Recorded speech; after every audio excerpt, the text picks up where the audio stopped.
আসলে একেবারেই যদি বলি যে অসহায় আমরা, আমার আব্বা অসুস্থ, আমি আধা ঘন্টা যাবো পুলিশ নিতে পারি নাই।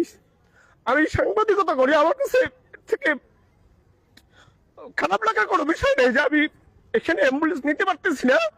অ্যাম্বুলেন্স ঠিক করছি, কিন্তু এখানে সিন্ডিকেটের কারণে আমি অ্যাম্বুলেন্স দিতে পারতেছি না।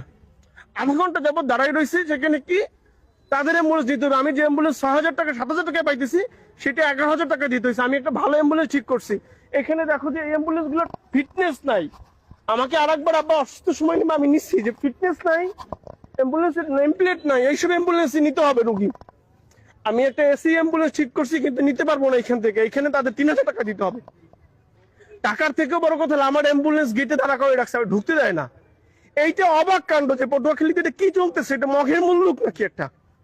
আমি পরিচয় দিলাম সাহেব নামে একজন ভদ্রলোক, সে বলতেছে যা আপনি যে হন এইখানে অ্যাম্বুলেন্সে যাইতে হবে, নাইলে তারা টাকা দিতে হবে। এটা কেমন? এটা কি মগের মুল্লুক নাকি? এই পরিস্থিতির দ্বারাই পটুয়াখালীর মতো জায়গায়, আমি পরিচিত মানুষ, আমি সাংবাদিক, এদের স্বার্থ সংশ্লিষ্ট বিষয়ে আমরা রিপোর্ট করি। সেইখানে আজকে আমাকে বলা হচ্ছে যে টাকা দিতে হবে, তারপরে অ্যাম্বুলেন্স দিতে হবে। এটা কেন? এটা এটা এটা হইতে পারে? এই এই এই এই 2025 সালে এসে এটা শুনতে হবে? এবং সাহেব নাকি বিএনপি করে। বিএনপি করলেই তার এত ক্ষমতা যে তার একজন মুমূর্ষু রোগী বেডে থাকবে, আর সে তার সমিতির দোহাই দিয়া সেই রকমের দাঁড়াই থাকবে। আমরা এতটা অসহায় অবস্থায় আছি এখন পটুয়াখালীতে। এরপর তো আর কিছু থাকে না, আসলে এখানে কিছু বলার নাই। এই পরিস্থিতির জন্য আমি কার দৃষ্টি আকর্ষণ করবো আমি জানি না।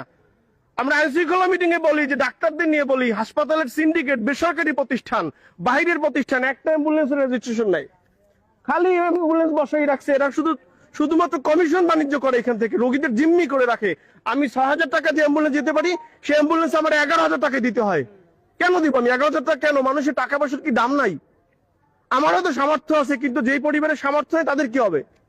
এটার আমি বিচার দিলাম পটুয়াখালী মানুষের কাছে, আমি সংশ্লিষ্টদের কাছে বিচার দেব, এবং এটি নিয়ে আমি কথা বলবো, আগামীতে আমি কথা বলবো।